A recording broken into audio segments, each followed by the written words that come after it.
Collins & Co.'s not-for-profit conference, Be Empowered Through Knowledge, is designed specifically for the not-for-profit sector.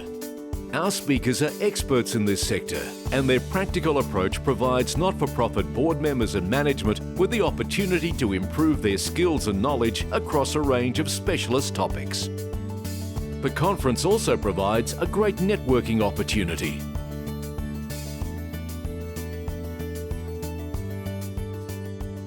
I would like to welcome Derek to the stage.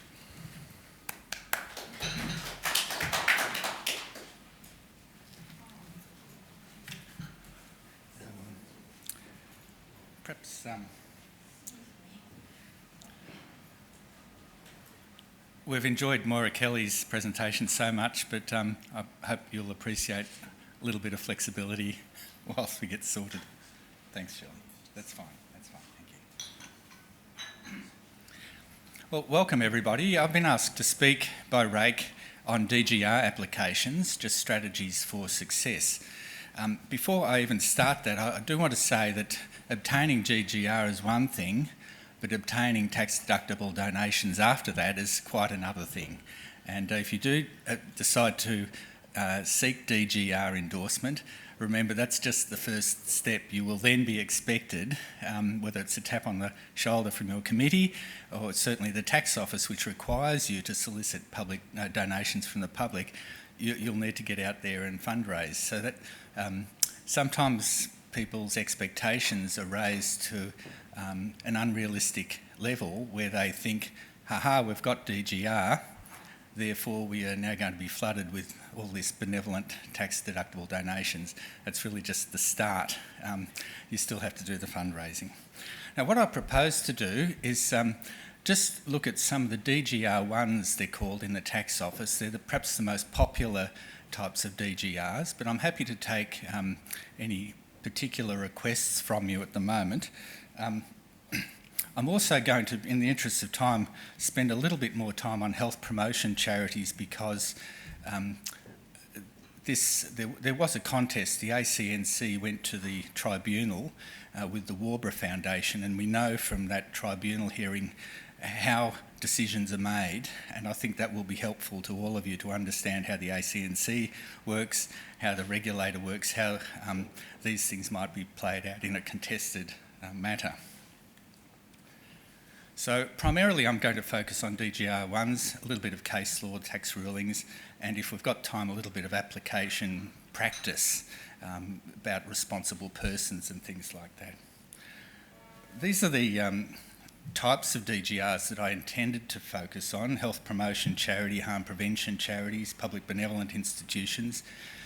But this is your opportunity now, if you do have a burning particular type of DGR that you might be interested in. For example, there are school building funds, there's registered environmental organisations, and there's a number of other types of DGRs, ancillary funds, public and private ancillary funds. So if there's somebody, if you do have a burning request for a particular type of category, now's your opportunity just to put it on the agenda, if you like. But I don't see anybody, so I'll go right ahead. Proposed community sheds, that isn't there yet. Now, health promotion charities, typically you'll find in the health field, they're not-for-profits, they aren't necessarily hospitals. Hospitals are usually under the PBI, Public Benevolent Institution category. And they're in the legislation, so I'm going to be citing the legislation in Section 30 of the Tax Act, the 97 Tax Act. The principal activity, that's the first part, must be to promote, that's the second part, the prevention or control. Fourth part is disease. So that might sound just quite glib and straightforward, but we're looking at principal activity. Principal means the activity that outweighs all of the other activities in the organisation. So your particular activity, when you take into account administration, fundraising, the other activities that you might undertake. This activity must outweigh, in terms of time and resources, those other activities. So that's the first part, and that can sometimes throw people out too. What actually is your principal activity? What's the activity you're devoting most of your time and resources to? It's a term that you will find in, for example, harm prevention charities as well, and you'll find it floats around charity law quite a bit, principal activity or principal purpose. So we also look at promote. What does promote mean? Promote can mean sometimes awareness raising, where you're promoting what you've done. But that doesn't necessarily mean that you're promoting the prevention and control of disease. You might be saying, look at us, we're fantastic people, we've done a great job, and we'd really like you to donate to us. That's self-promotion, nothing wrong with self-promotion, but in itself, it isn't going to be promoting prevention and control. And the tax office will pull you up if they need to. They will check through what you're actually doing in the public arena. What are you promoting? And then there's prevention and control, and then there is disease. Now, Warburg Foundation, which I'm going to drill down to, it was a health promotion charity, and the Assistant Commissioner of the ACNC, David Locke, who spoke here about 3 years ago, determined that it wasn't entitled to that status. And he said that on the available evidence, he could not find that wind turbine syndrome was a disease, and he struck out their health promotion charity status, and that meant they lost DGR. We know this. We don't usually have the opportunity to know because of the privacy provisions of the ACNC legislation, but Mr. Locke's letter was posted up on the Warburg Foundation website, so we can see that, and it did go to the tribunal. Now, typically, you can almost expect now that there was a fight between the proponents of wind turbine syndrome, who said it is a disease, and the ACNC and their legal counsel, who said it wasn't a disease. So experts were brought in. The ACNC wanted to say the only disease that we want to recognise are those diseases that are listed in the Diagnostic and Statistical Manual, the DSM. For those of you who are health professionals, it's a manual. The tribunal said, no, we're not going to accept that. We think disease has got a wider term than that. Counsel for the ACNC also said this health promotion charities are there for diseases that have been already established. And the tribunal importantly said, no, we're not going to accept that either. They said sometimes diseases are not yet known or identified or even popularly recognised, but things like smoking, which the tribunal brought up, research in the 50s started to identify diseases that came about due to smoking. So whilst the ACNC did have their decision to revoke health promotion status with Warburg upheld, their reasons were not upheld. And that's why it's useful for us. The tribunal actually said we're not interested in whether diseases are in the DSM or whether diseases exist. They said diseases, in theory, could still be identified through research, even though you don't know whether a disease is actually present at the moment. And such activities would fall under the heading of health promotion charity, research to prevent the control of disease. So that's an important item. We don't see that in the ACNC media releases afterwards. They said we won, the tribunal upheld our decision, but it's actually the tribunal has actually helped to explain the law more clearly. So a health promotion charity can actually be looking at events that might actually create a disease. The other thing that the tribunal said, as I say, both parties were arguing strenuously about disease. Was wind turbine syndrome a disease or not? And they brought in their experts. The tribunal said on the balance of probabilities, or they did say that wind turbine syndrome does not appear to be a disease. They accepted that noise annoyance, which is another term, might lead to diseases.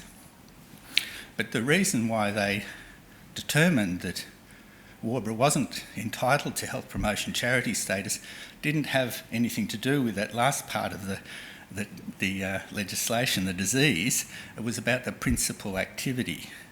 And having heard evidence from the CEO of Warburg Foundation and others associated with Warburg, they decided that Warbur's principal activity was simply helping people who were distressed or people who were concerned and who would come to Warber for information.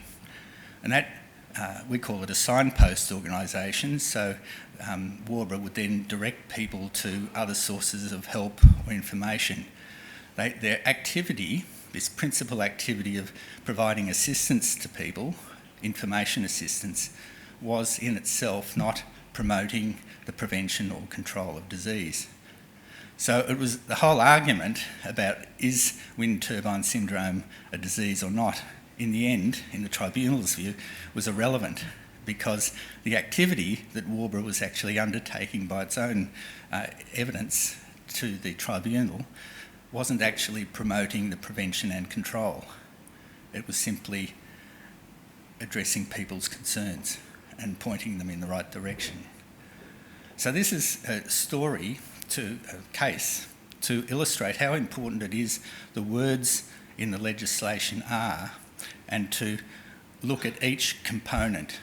So in this case, we'd say that diseases can be diseases that have not yet been discovered if you're undertaking research.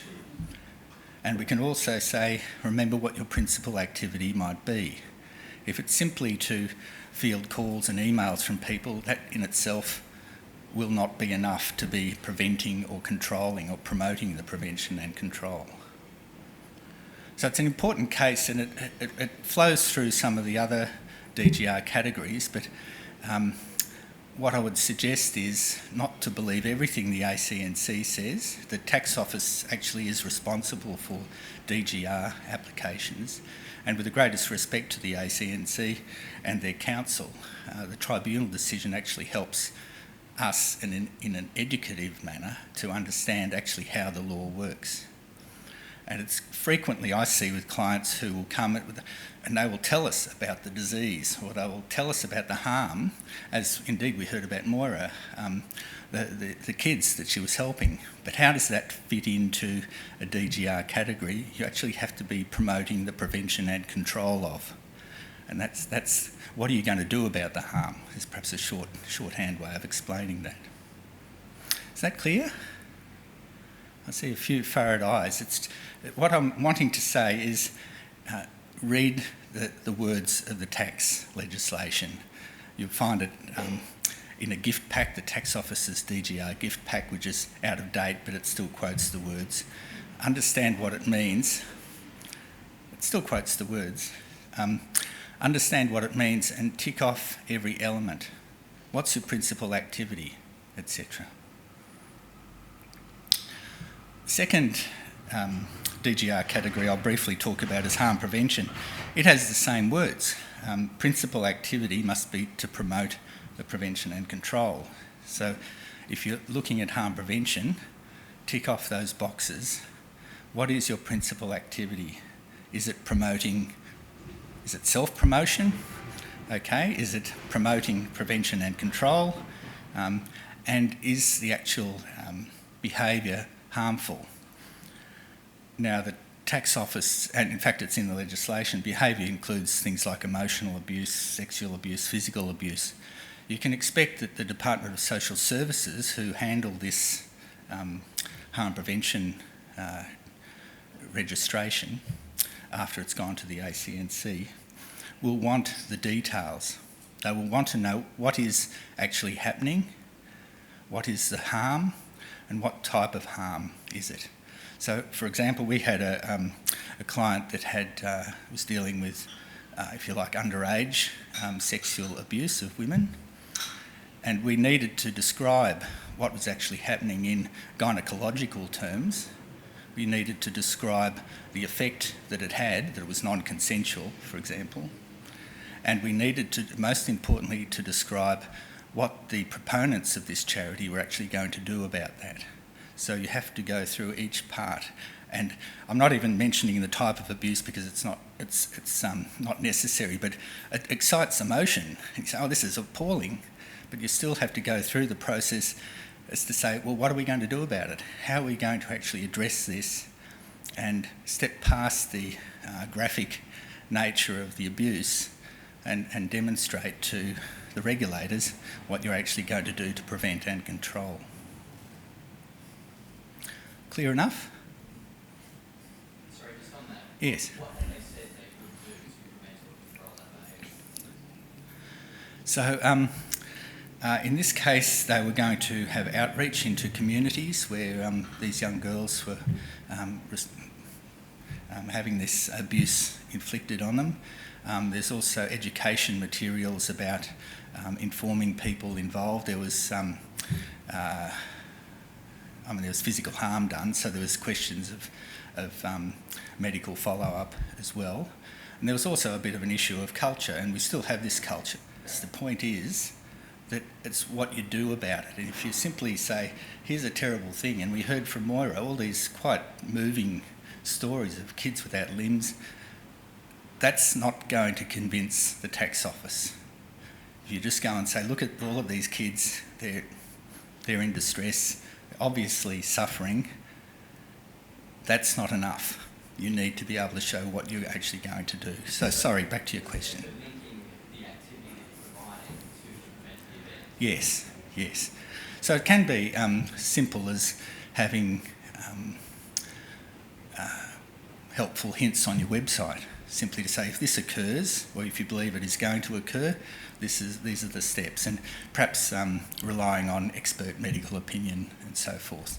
So it can be as simple as that. It doesn't actually have to mean putting on the armour and getting out into the community and accepting it. It can be a little bit step removed as well. Can it be providing a place? Can be, here's the safe place where we know that you will not have this happen because we're providing. Yes, that's certainly, and especially if you promote the existence of that place so that people know that it is there. I was going to say something. Sorry, probably jumping ahead. No, that's okay, that's good. Into whichever organisation you want a constitutional purpose, specifically saying that that's the provision that what you're going to provide.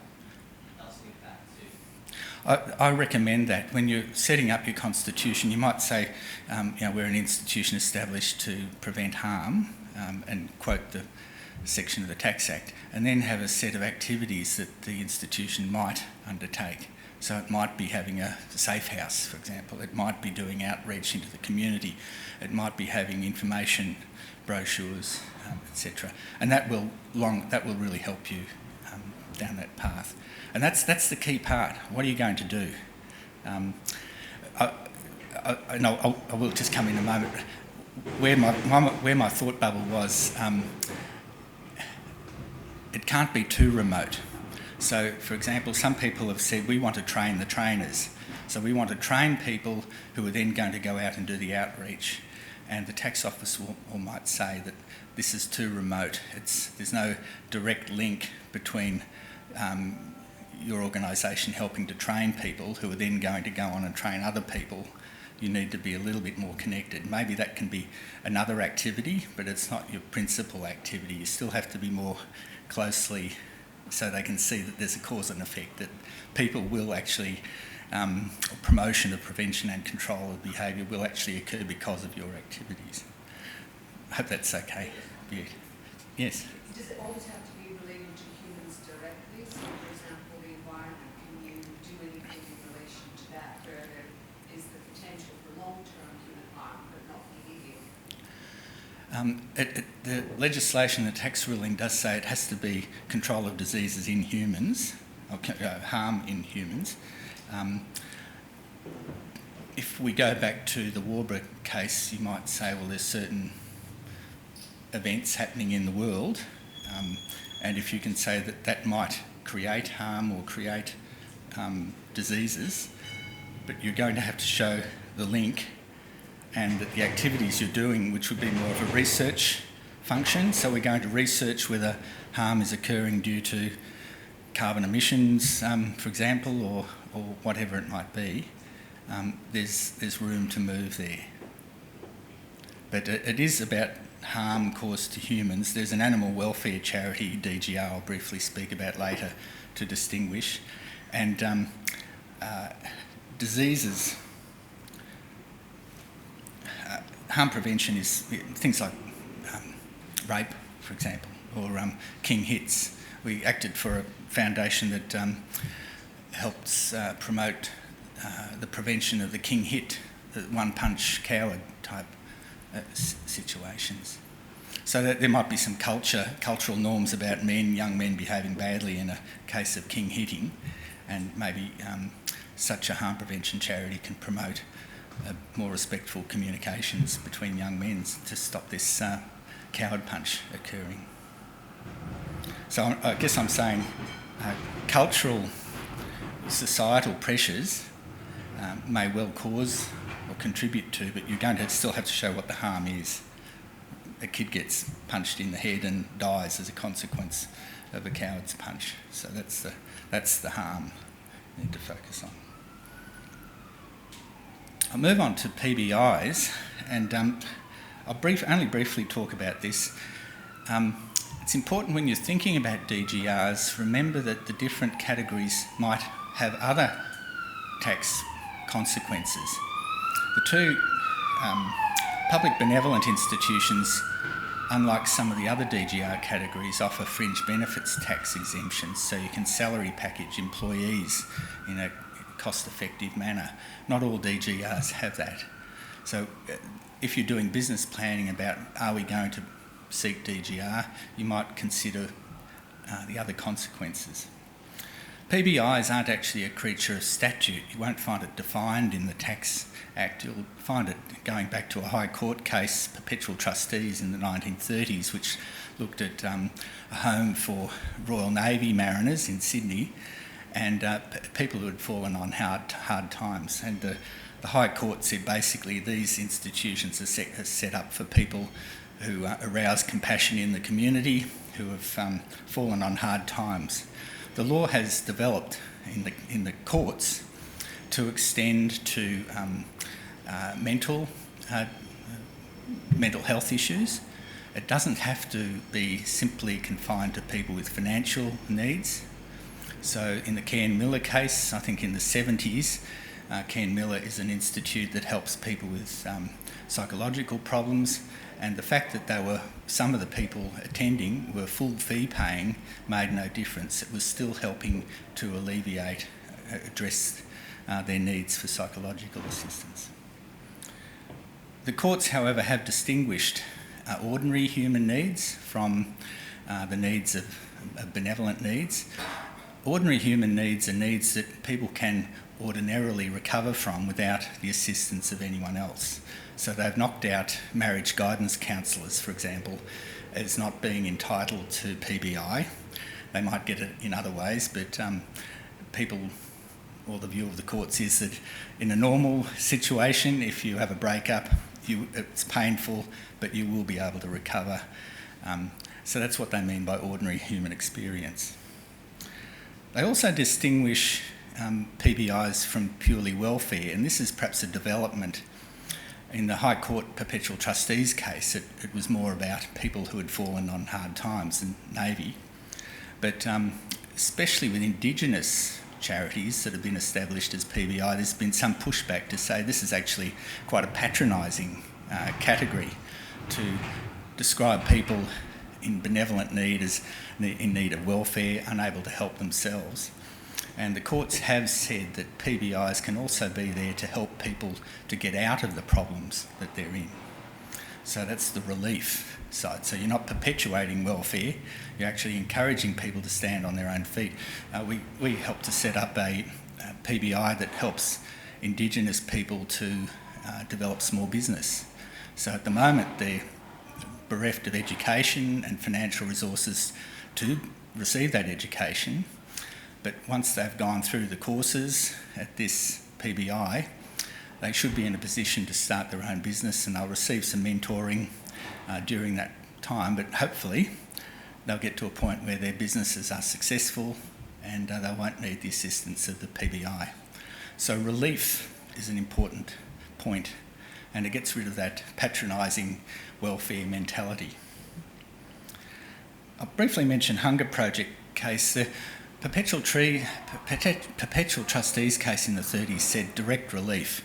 It was a rooming house in Sydney for Navy mariners to come in, and it was easy to say, you know, here's some soup, here's a bed, etc. That's direct relief. But the word direct has now been accepted in the Hunger Project case as not requiring the institution itself to actually deliver the services. So in Hunger Project, the Australian arm of the Hunger Project global entities essentially was to fundraise. It was a partner organisation which then distributed those funds to countries, to Hunger Project developing partners in other countries, which were then distributed for essentially relieving people in benevolent need. And the Federal Court said Hunger Project Australia is still entitled to PBI because it has control over the funds. It doesn't have to distribute. It can still require the developing countries to demonstrate how they are actually expending those funds. So it has control that all that money it's going to give is actually going to go to benevolent relief and not to some other purpose. So it is possible to contract out some of your services as a PBI if you've got some control over it. PBIs, as a consequence, partly as a consequence of this, have largely replaced the overseas aid gift deduction scheme, which is another way to deliver aid in a deductible gift manner overseas. But PBIs who are delivering aid overseas will still have to abide by the ACNC external governance standards, which require some tighter controls over money. Thanks, Rake.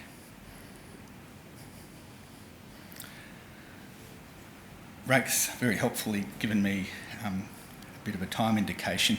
Scholarship funds, really for the purpose of this, it's a fund, not an institution. It raises money and then distributes. But it has to make decisions to award scholarships to people who actually go to approved educational institutions, primary, secondary, tertiary.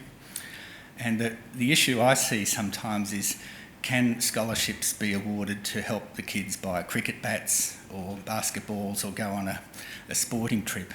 And the tax office is helpful, but they say activities have to be educational, and that's what charity is, as distinct from recreational or social. So educational means there's some sort of curriculum, it's part of a course of study. You might have teachers who have specialisation in that area. And if there are sporting events, you might go to, the school might go to the MCG and watch a game, or indeed purchase cricket bats, etc. That has to be incidental. So this is where I use the word incidental as distinct from primary activity. Incidental activity, which is part of the tax case law, means an activity that is in furtherance of the principal purpose. So it's not there that exists on its own. The school isn't established just for sport, for example. It might still teach the 3 Rs, but it might also let the kids out for cricket or indeed have organised sporting events. But it can't be an activity that stands on its own. Pardon me.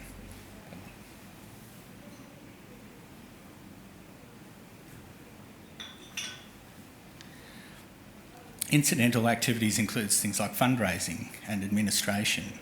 So you can certainly undertake those sorts of activities using DGR funds to pay for those activities, but those activities have to be a means to an end, have to support the principal purpose. So sporting events, yes, you could use scholarships for the kids to buy cricket bats and other sporting needs, but my suggestion is that it's also used to buy textbooks and to support their standard educational curricula. Disaster relief funds, they really ought to be established before disasters. I won't waste time on it, but simply I've used this really about the scandals that occur after disasters have occurred, about the use of funds. And we're seeing this already with the bushfire appeals. There's scandals. Charities aren't using their funds in the way we thought. It's recognised psychologically that people give when they're at a point of extreme stress. But it's also a point where they may not be thinking rationally either. So they give, perhaps haven't looked at the fine print, and then expectations are dashed. Where's this money? It should be going out. It's not simply the bushfire appeal. This can go right back to the Red Cross Bali bombing appeal, which was also scandalous.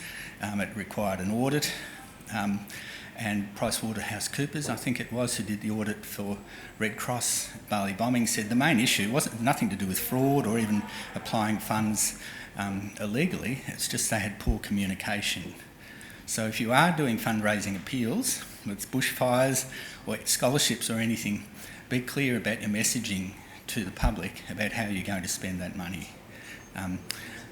Potentially you could find yourself falling foul of the Australian consumer law, misleading conduct, even if it's inadvertent, but perhaps more potently is just incurring the wrath of people who have donated in good faith and perhaps haven't made the inquiries to understand what you're actually going to do with the money.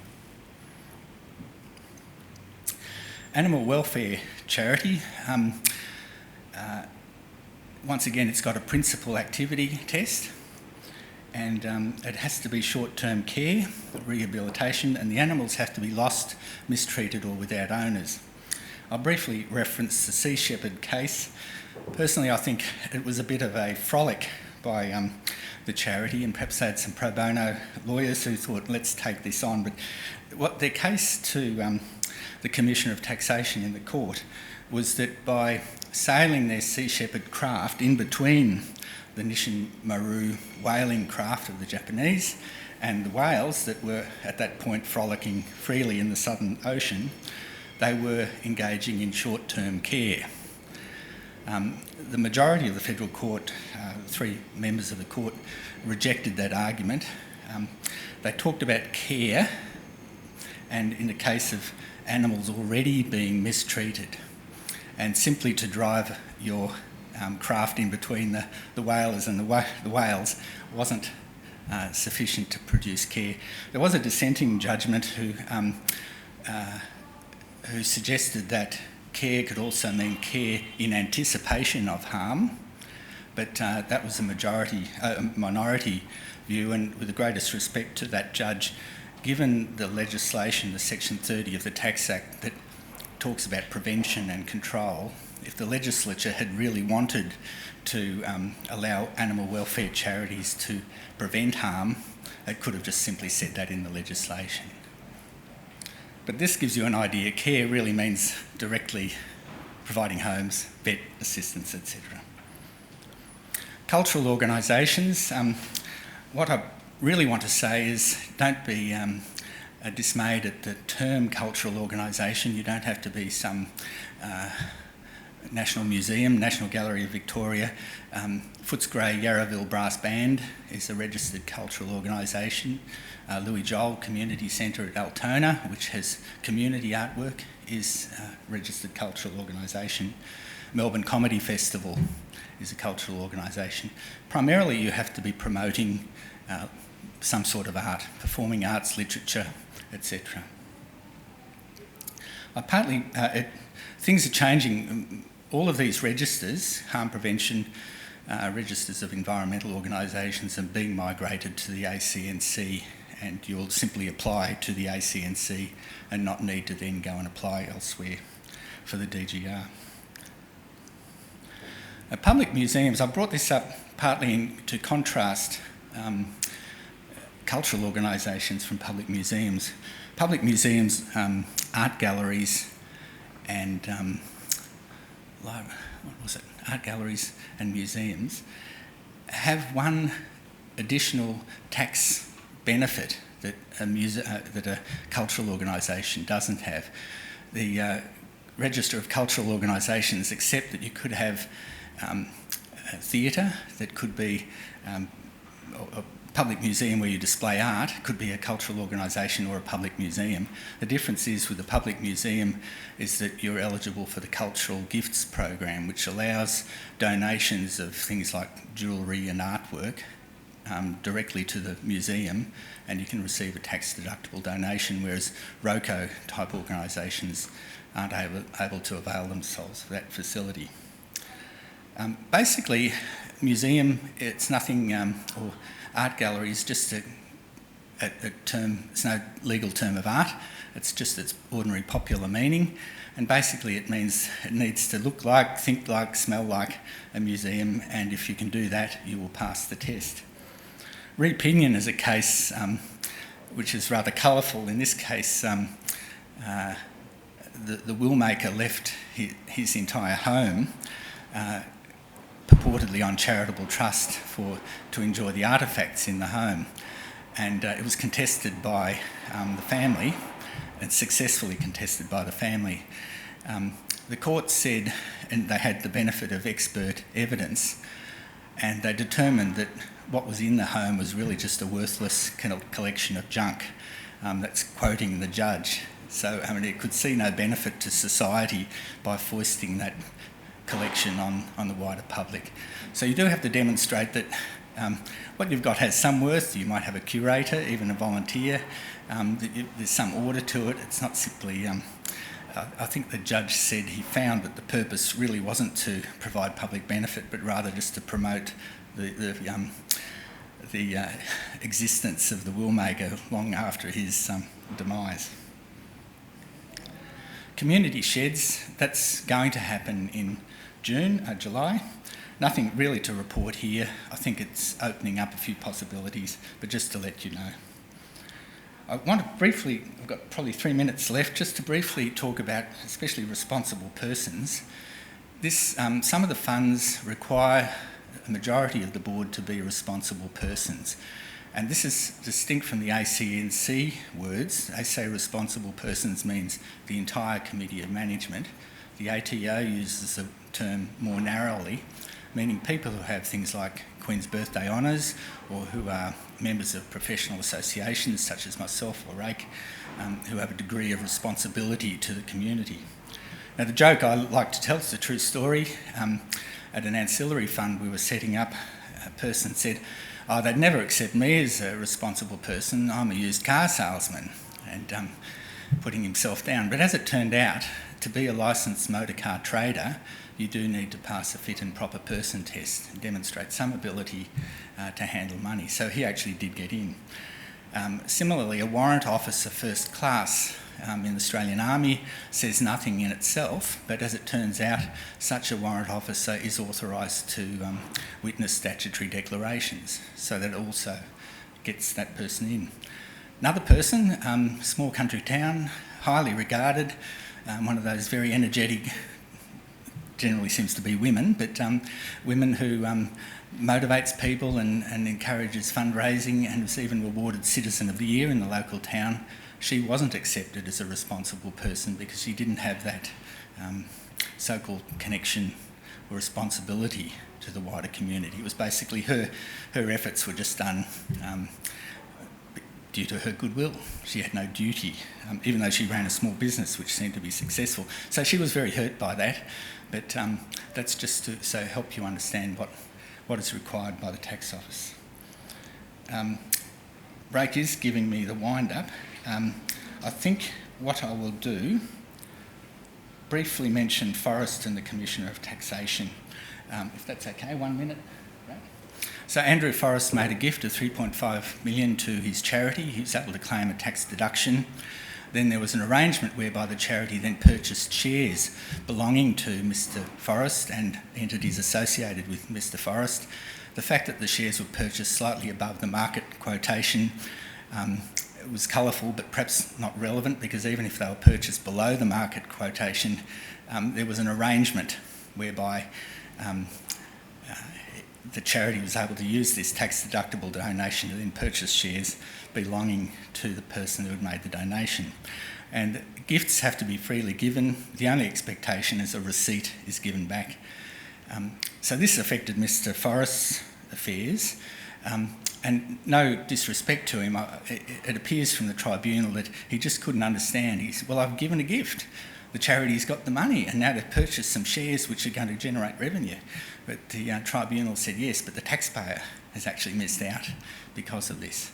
So for the charity, just beware of entering into agreements that might actually compromise your status. So that's all I have to say. Thank you very much. Slightly truncated. There is the gift pack that you will find that might help you more generally, but also please feel free to contact us if you need a consultation. Thank you.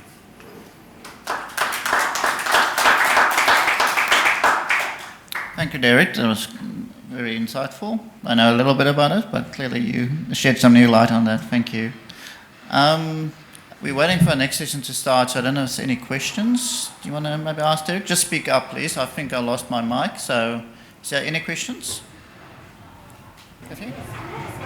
So, if an organisation provides some quasi service, but also at the same time have some additional income from providing workshop and so, is there any proportion limited on that, or they still can provide from here?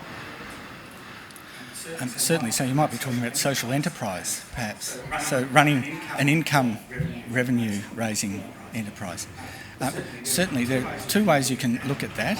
One is that income revenue raising enterprise, the surplus from that revenue is then going to the purpose for which you're seeking DGR. So it's helping to internally fund the relief of people in benevolent need, for example. So that's one way it can cross-subsidise, and that will easily get you. There won't be any issue about principal activity there. If you're running the enterprise essentially on its own, so it's standalone, it funds itself, it pays its own employees, then you might be starting to move the tax office might say you have a different purpose for that particular enterprise. So you need to consider what that enterprise is doing, whether it might even exist on its own in a separate structure. But if you can somehow tie it in, and cross-subsidisation is one, and that's how I understand social enterprises anyway, that they're an internal business unit to generate revenue for your purpose. So if that's the case, there won't be an issue.